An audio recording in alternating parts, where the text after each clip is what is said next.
Hello students, good afternoon. आपका जो 12th class का चैप्टर चल रहा था 36 मानव में गुण सूत्र विकार, तो उसका थोड़ा सा पार्ट आपके बाकी रह गया था, उसको आगे कंटिन्यू करते हैं। तो देखिए,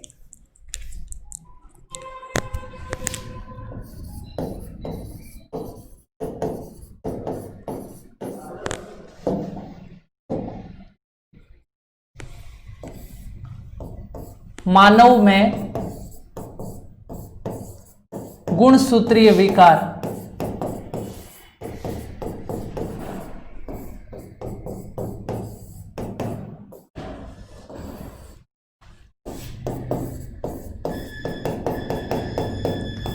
तो देखिए स्टूडेंट्स, इस चैप्टर के अंदर हम क्या पढ़ रहे थे पिछली क्लास के अंदर? मैंने आपको बताया था, एक तो होता है जीन सहलग्न, यानी सहलग्नता के बारे में हमने पढ़ा था कि सहलग्नता के अंदर क्या होता है कि किसी गुणसूत्र पर उपस्थित वे जीन जो बिल्कुल पास पास उपस्थित रहते हैं, उनकी एक साथ वंशागति होती है, उन जीनों को सहलग्न जीन बोला जाता है तथा यह परिघटना सहलग्नता कहलाती है। और उसके बाद हमने पढ़ा था जीन विनिमय या क्रॉसिंग ओवर, यानी किसी गुणसूत्र पर उपस्थित जीन जो दूर दूर स्थित रहते हैं वो क्या करते हैं, उनमें समजात गुणसूत्रों की नॉन सिस्टर क्रोमेटिड के मध्य क्रॉसिंग ओवर होता है तथा उसके द्वारा जीनों का आदान प्रदान हो जाता है, जीन विनिमय हो जाता है।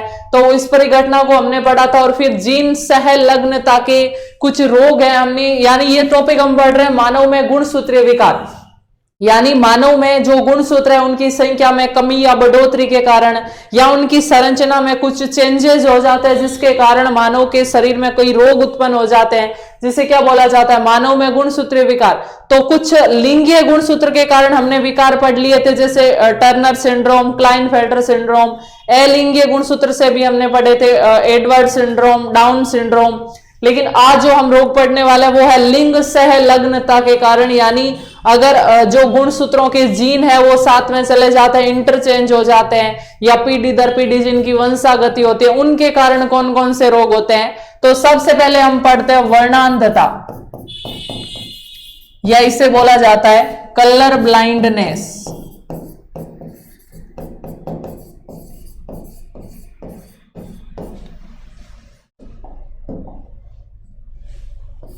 वर्णांधता या कलर ब्लाइंडनेस।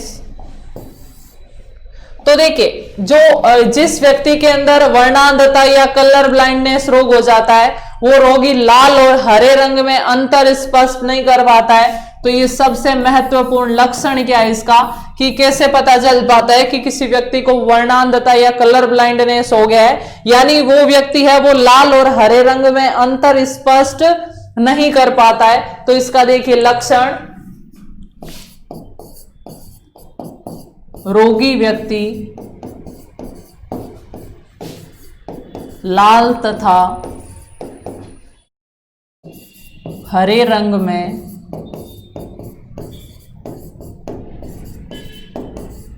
अंतर स्पष्ट नहीं कर पाता। रोगी व्यक्ति लाल तथा हरे रंग में अंतर स्पष्ट नहीं कर पाता, और यह रोग क्या कहलाता है, वर्णांधता रोग कहलाता है। और यह रोग एक्स लिंग अप्रभावी रोग है। यह रोग एक्स लिंग अप्रभावी रोग है। देखिए स्टूडेंट्स, जो एक्स लिंग अप्रभावी रोग है इसका मतलब क्या है कि जो इस रोग का रोग उत्पन्न करने वाले, इस रोग का लक्षण लेने वाले जो जीन होते हैं ना, वो एक्स गुणसूत्र पर उपस्थित रहते हैं और ये प्रभावी नहीं है, अप्रभावी है। इसका मतलब है कि अगर महिलाओं के अंदर ये रोग तभी होगा जब दोनों एक्स गुणसूत्रों पर वो जीन उपस्थित होंगे, और पुरुषों के अंदर एक ही एक्स गुणसूत्र है और इसी पर अगर रोग कारक हो गया तो पुरुष रोगी हो जाएंगे। यानी यह रोग मुख्यतया पुरुषों में होता है, महिलाएं रोग वाहक होती है, रोग को फैलाने का काम करती है। कैसे, वो हम देखते हैं अभी। एक्स लिंग अप्रभावी, यहां तक नोट कीजिए, फिर मैं पढ़ाती हूं आपको, समझाती हूँ कि एक्स लिंग अप्रभावी का मतलब क्या है। नोट कर लीजिए यहां तक।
तो देखिए ये जो हमने पॉइंट नोट किया, एक्स लिंग अप्रभावी रोग, इसका मतलब क्या है?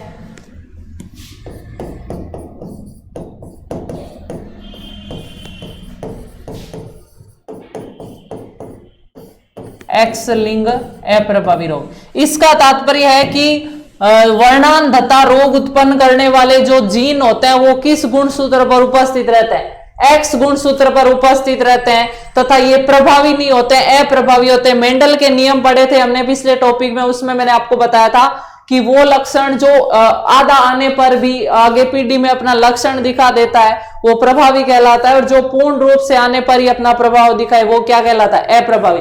तो एक्स लिंग अप्रभावी रोग है, यानी ये अगर दोनों एक्स क्रोमोसोम पर या पूरे जितने एक्स है उन पर अगर जीन उपस्थित होगा तो ही उस व्यक्ति में रोग दिखाई देगा। अगर जितने एक्स है उनमें रोग जीन नहीं है तो उनमें रोग दिखाई नहीं देगा। जैसे देखिए इस रोग को उत्पन्न करने वाले जीन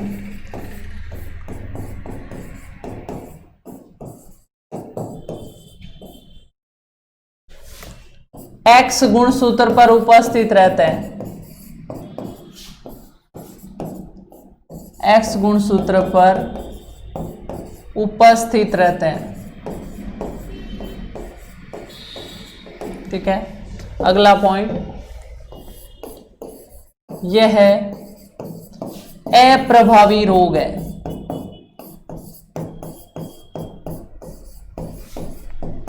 अर्थात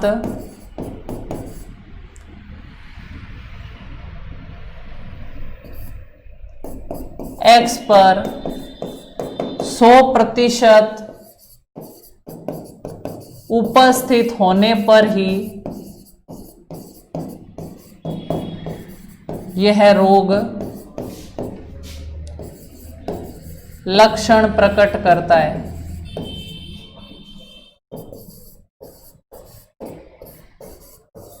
ठीक है, जैसे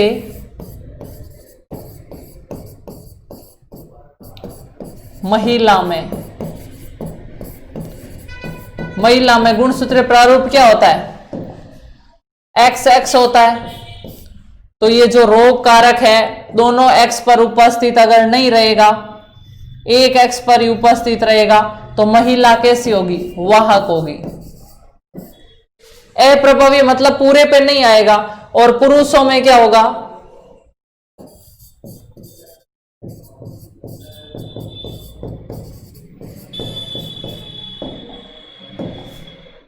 पुरुषों में होगा एक्स वाई,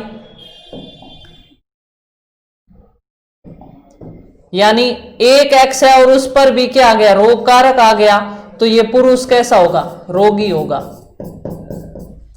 यानी इस रोग में पुरुष रोगी होते हैं जबकि महिलाएं वाहक होती है। महिलाओं में ये रोग दिखाई नहीं देता है, पुरुषों में दिखाई देता है, लेकिन महिलाएं एक पीढ़ी से दूसरी पीढ़ी में रोग को फैलाने का काम करती है, क्योंकि इसमें रोग वाला एक गुणसूत्र उपस्थित है। अब अगर इस महिला से कोई महिला लड़की उत्पन्न होगी तो उसमें ये रोग नहीं आएगा, क्योंकि उसमें 2 एक्स जाएंगे तो एक तो कॉमन है, तो दोनों 100% नहीं है तो वो रोगी नहीं हो सकता। लेकिन इस महिला से जो पुरुष पुत्र उत्पन्न होगा उसका क्या होगा? X Y. इस एक्स से जो पुत्र उत्पन्न होगा वो कैसा होगा? रोगी, क्योंकि उसका गुणसूत्र प्रारूप होगा एक्स वाई, और ये एक्स रोग वाला है तो वो पुरुष कैसा हो जाएगा? रोगी। यानी इस रोग का संचारण कैसे होता है? महिला से उसके पुत्र में, और जो पुत्र पुरुष है उससे उसकी पुत्री में वाहक के रूप में जाता है। तो महिला इस रोग में वाहक होती है, यानी रोग को आगे फैलाने वाली होती है, जबकि पुरुष इसमें क्या होते हैं? रोगी होते हैं। तो यहां तक नोट कीजिए, फिर हम ये पॉइंट लिखते हैं कि वर्णांधता रोग में पुरुष रोगी जबकि महिलाएं वाहक होती है। नोट कर लीजिए यहां तक।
तो यहां तक आपने नोट कर लिया। अब नेक्स्ट लाइन हम नोट करते हैं कि वर्णांधता रोग में पुरुष रोगी जबकि महिलाएं वाहक होती है, यानी रोग फैलाने वाली होती है।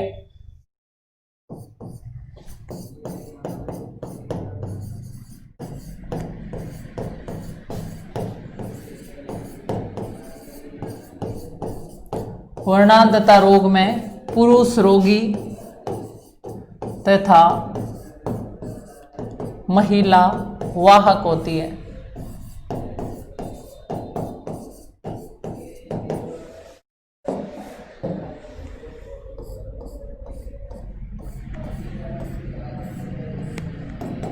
जैसे देखिए,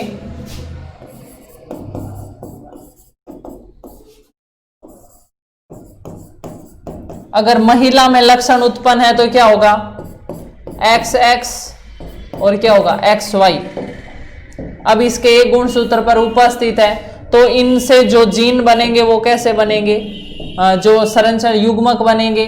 तो ये एक्स इस एक्स के साथ, ये एक्स इस वाई के साथ, ये एक्स इस एक्स के साथ और ये एक्स इस वाई के साथ, तो क्या होगा, इसका गुणसूत्र प्रारूप होगा एक्स सी, ये एक्स सी और ये एक्स सी और ये वाई, ये कॉमन एक्स और एक्स और ये एक्स और ये वाई। तो ये दोनों क्या होंगे, ये होगी लड़की, ये होगा लड़का, ये होगी लड़की, ये होगा लड़का। तो ये जो दोनों संतानें होगी ये तो कैसी होगी, सामान्य होगी। ये लड़का कैसा होगा, रोगी होगा, वर्णांधता से रोगग्रस्त होगा। और ये लड़की कैसी होगी, वाहक होगी।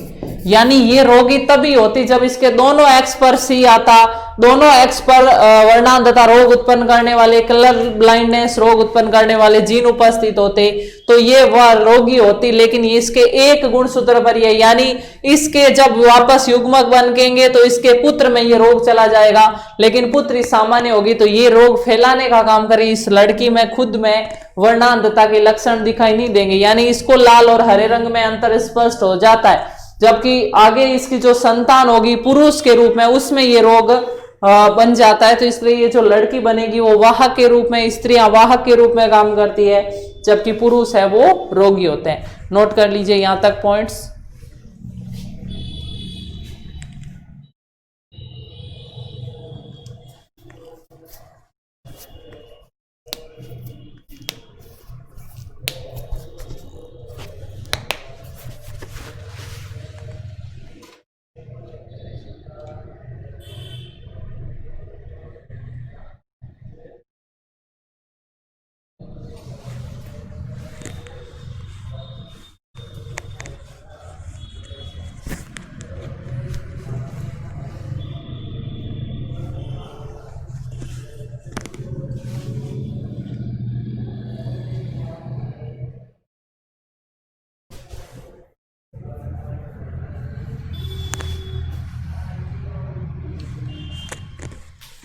तो इसके बाद हम ये लाइन भी नोट कर लेते हैं कि जो इस रोग के अंदर पुरुष रोगी हो जाता है क्योंकि उनके एक एक्स गुणसूत्र पर भी जीन होंगे तो वो रोगी होंगे, जबकि महिलाएं वाहक होगी क्योंकि वो रोगी तभी हो सकती है जब उनके दोनों गुणसूत्रों पर जीन है वो उपस्थित होंगे रोग के। तो देखिए नेक्स्ट पॉइंट,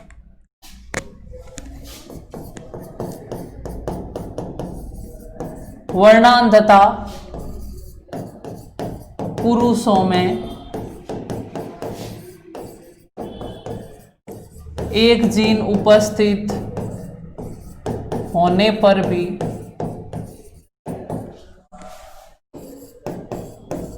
हो जाती है क्योंकि उनमें एक एक्स गुणसूत्र ही पाया जाता है।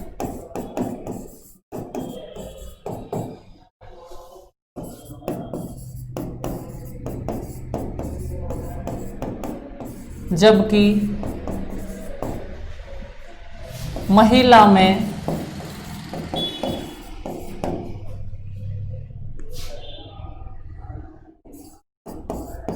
दोनों एक्स गुणसूत्रों पर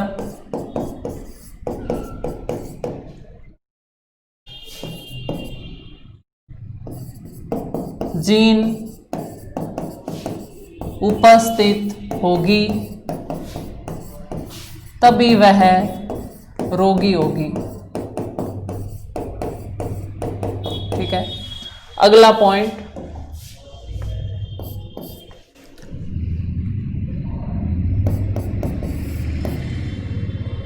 एक वाहक महिला के पिता व पुत्र दोनों रोगी होते हैं।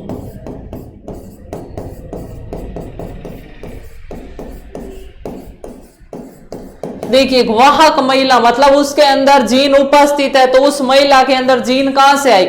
उसके पिता से आई। तो पिता में जीन थे, मतलब पिता कैसे थे? रोगी थे। और उस महिला से जीन आगे उसके पुत्र में जाएंगे, तो पुत्र में जाते ही अगर एक जीन चला गया तो वो रोगी हो जाएगा। तो एक वाहक महिला, सामान्य महिला का हम नहीं बोलेंगे, एक वाहक महिला के पिता और पुत्र दोनों क्या होते हैं? रोगी होते हैं। पुत्र तो रोगी होंगे वाहक महिला के, लेकिन वाहक महिला की पुत्री रोगी कब होगी? जब उसके पति भी क्या होंगे? रोगी होंगे। यदि वाहक महिला है और पति रोगी है वर्णांधता से, तो उनकी पुत्रियों में भी रोग होने के चांस रहते हैं। तो अगला पॉइंट देखिए, एक वाहक महिला की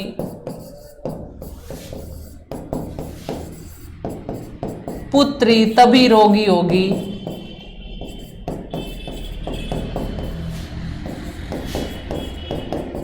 जब उस महिला के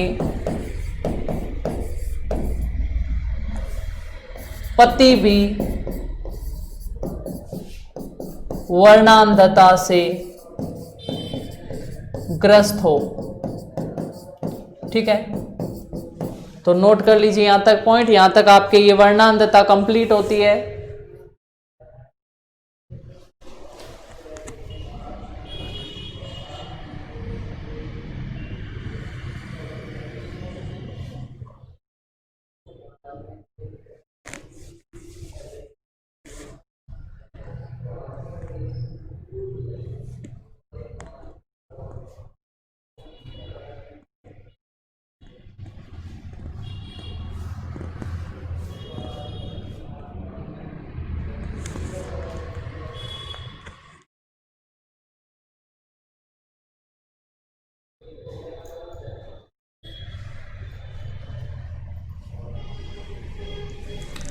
तो ये अपन के वर्णांधता, कलर ब्लाइंडनेस रोग है वो कंप्लीट हुआ। अब इसी प्रकार का एक रोग होता है जिसे बोला है हीमोफीलिया, और बिल्कुल हीमोफीलिया और वर्णांधता एक जैसे है, मतलब इनके लक्षण अलग है कि वर्णांधता में तो रोगी व्यक्ति को लाल और हरे रंग में अंतर स्पष्ट नहीं हो पाता है, लेकिन जो हीमोफीलिया रोग है उसके अंदर रोगी व्यक्ति में चोट लगने पर रक्त का थक्का नहीं बनता है, खून बहता ही रहता है। तो दोनों के लक्षण अलग है, लेकिन जीनीय संरचना, जीनीय परिवर्तन वही होता है कि वर्णांधता का हमने देखा था ये एक एक्स लिंग अप्रभावी रोग है, और हीमोफीलिया भी एक्स लिंग अप्रभावी रोग है।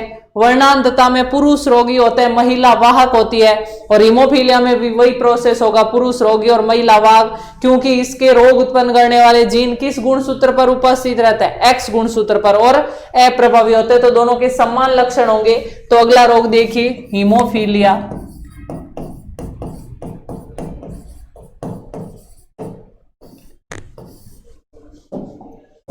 सबसे पहले देखते हैं हीमोफीलिया रोग का क्या लक्षण है। चोट लगने पर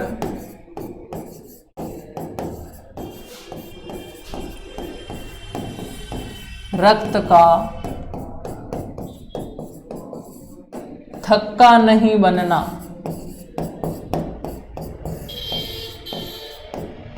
ठीक है, नेक्स्ट पॉइंट,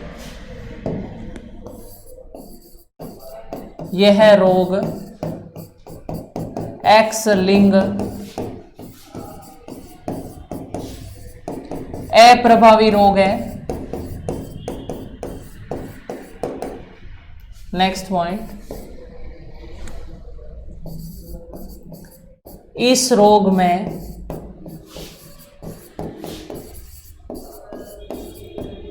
पुरुष रोगी तथा महिला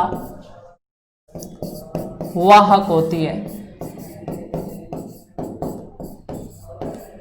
ठीक है, नोट कर लीजिए। बाकी जो पॉइंट हमने वर्णांधता के अंदर लिखे वो सेम पॉइंट भी किसके अंदर आएंगे, हीमोफीलिया में आएंगे। जैसे देखिए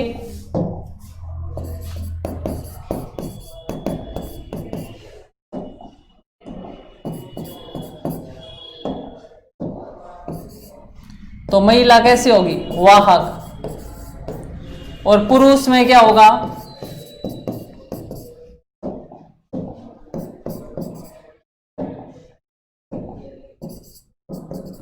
तो पुरुष होगा रोगी। दोनों पॉइंट नोट कर लीजिए, हीमोफीलिया और वर्णांधता के।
तो देखिए स्टूडेंट्स, जो अपने वर्णांधता और हीमोफीलिया रोग को हमने देख लिया। अगला जो आपके रोग आता है वो है सिकल सेल एनीमिया।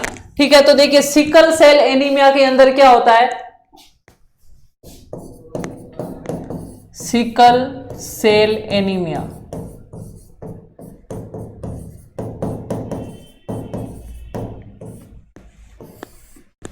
देखिए सिकल सेल एनीमिया में क्या होता है कि जो हीमोग्लोबिन की बीटा श्रृंखला है,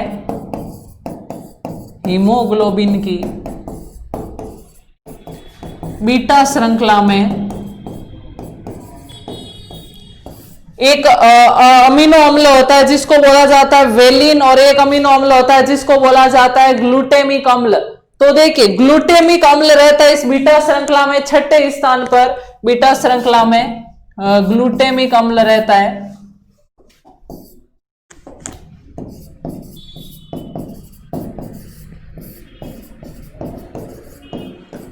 छठे स्थान पर,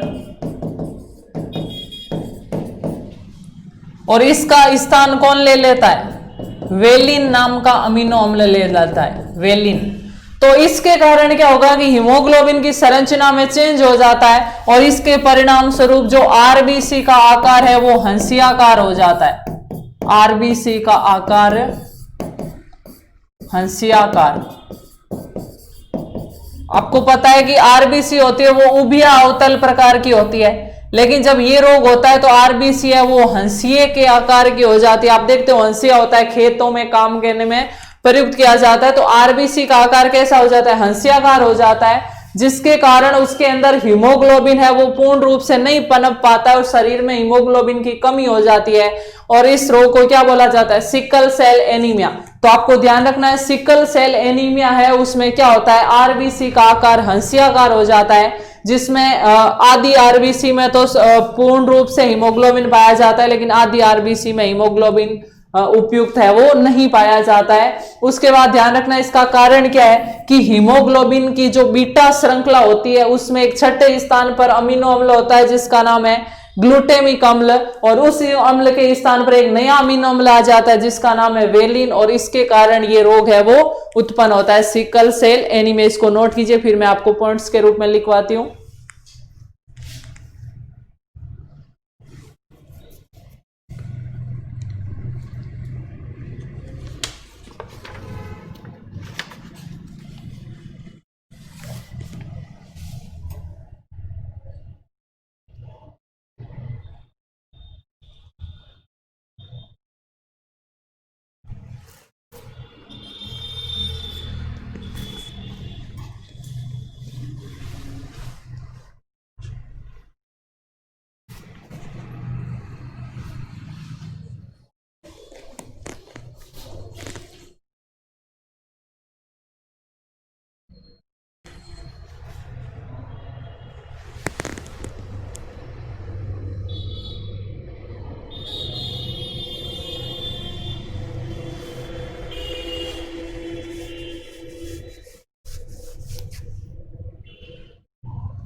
तो इसमें हम पॉइंट्स लिखते हैं।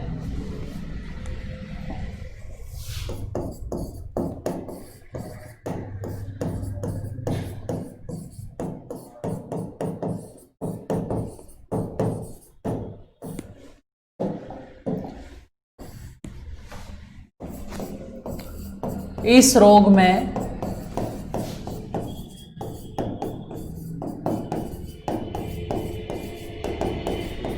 हीमोग्लोबिन की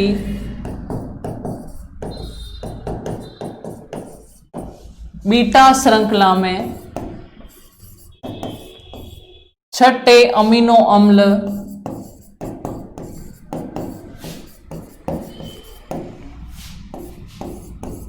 ग्लूटेमिक अम्ल के स्थान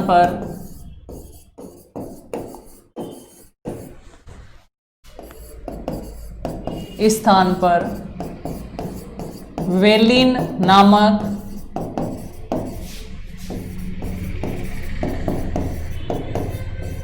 अमीनो अम्ल आ जाता है, जिसके परिणाम स्वरूप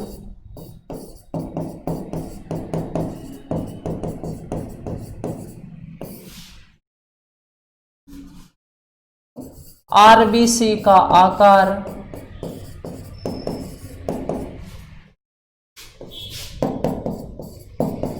हंसियाकार हो जाता है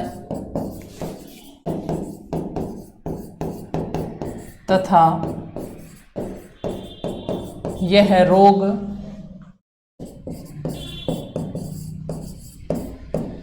सिकल सेल एनीमिया कहलाता है।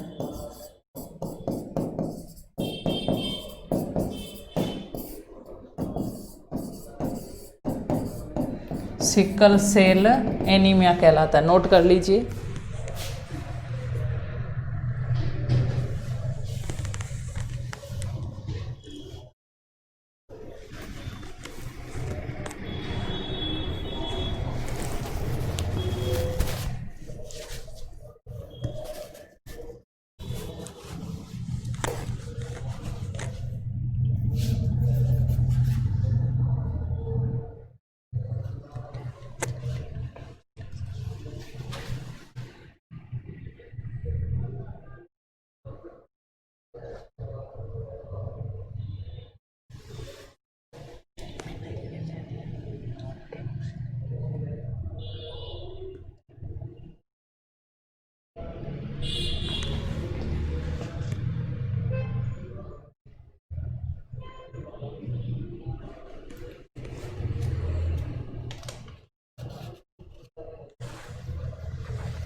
सॉरी। तो देखिए स्टूडेंट्स, इसके बाद अगला रोग हम देखते हैं फिनाइल कीटोन यूरिया।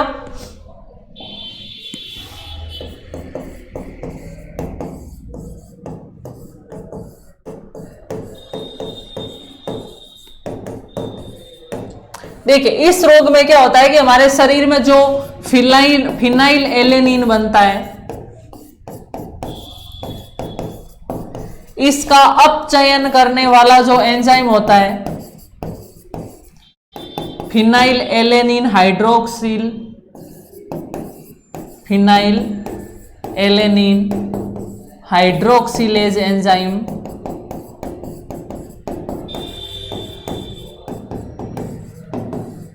इसका निर्माण नहीं हो पाता है। अब अगर इस हार्मोन का शरीर में निर्माण नहीं होगा तो शरीर के अंदर फिनाइल एलेनिन है वो एकत्रित होता जाता है, यानी ये एकत्रित होता है और शरीर में जगह जगह एकत्रित हो जाता है। उसके अलावा ये शरीर में मूत्र के साथ भी निकलने लगता है।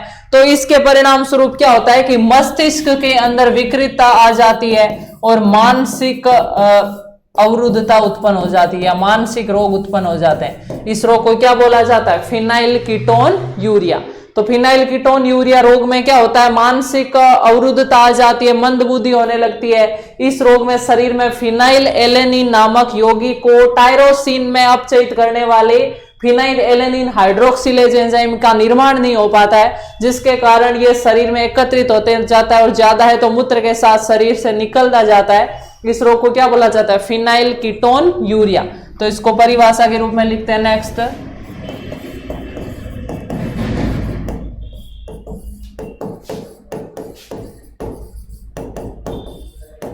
Phenyl ketone urea.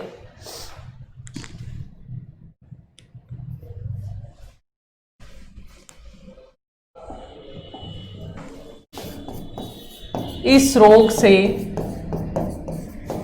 ग्रस्त व्यक्ति में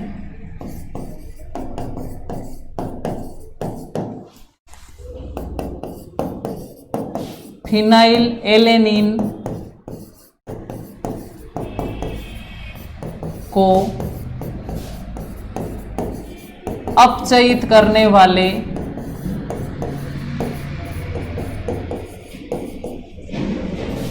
एंजाइम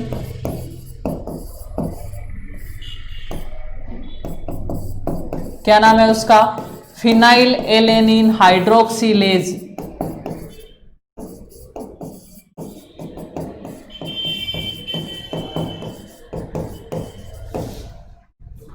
की कमी पाई जाती है,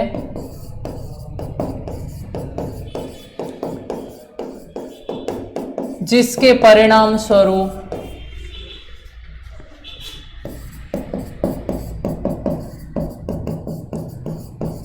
शरीर में फिनाइल एलेनिन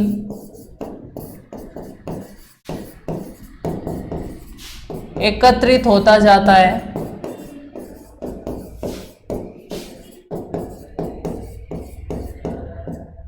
जिसके कारण मस्तिष्क का विकास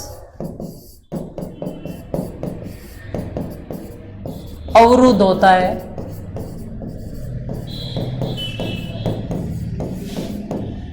और मंद बुद्धि उत्पन्न होती है।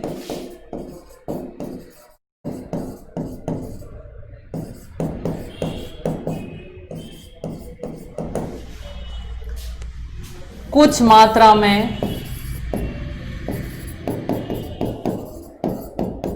फिनाइल एलेनिन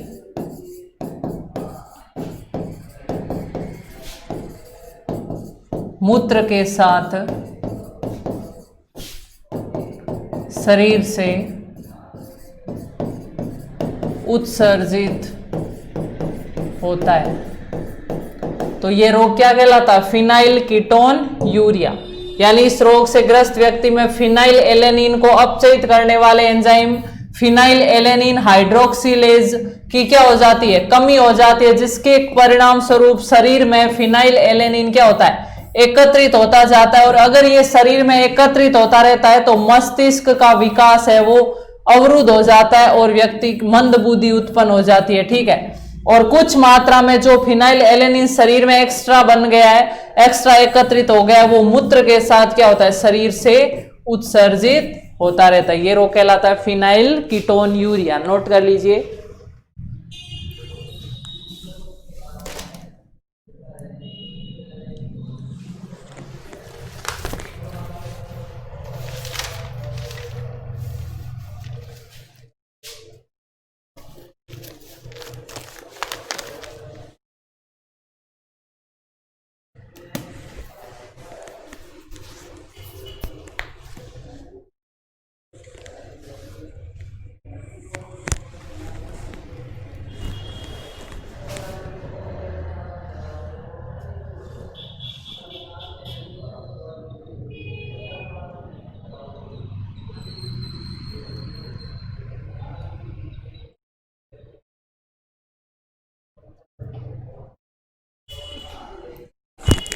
तो देखिए स्टूडेंट्स, ये जो फिनाइल कीटोन्यूरिया, इसके साथ ही आपका ये जो टॉपिक कंप्लीट होता है। इस टॉपिक के अंदर हमने मानव मेंडल में के अनुसार जीवों के अंदर गुणसूत्रीय विकारों के बारे में पढ़ा, जिसमें सबसे पहले हमने पढ़ा था डाउन सिंड्रोम, जो 21वें गुणसूत्र की पुनरावृत्ति से होता है।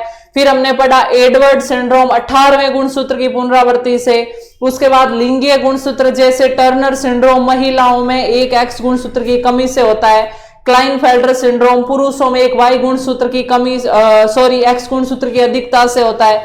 और जैकब सिंड्रोम पुरुषों में एक वाई गुणसूत्र की अधिकता से होता है। और उसके बाद हमने पढ़ी सहलग्नता, वो जीन जो साथ साथ ट्रांसफर होते रहते हैं, सहलग्नता दर्शाते हैं।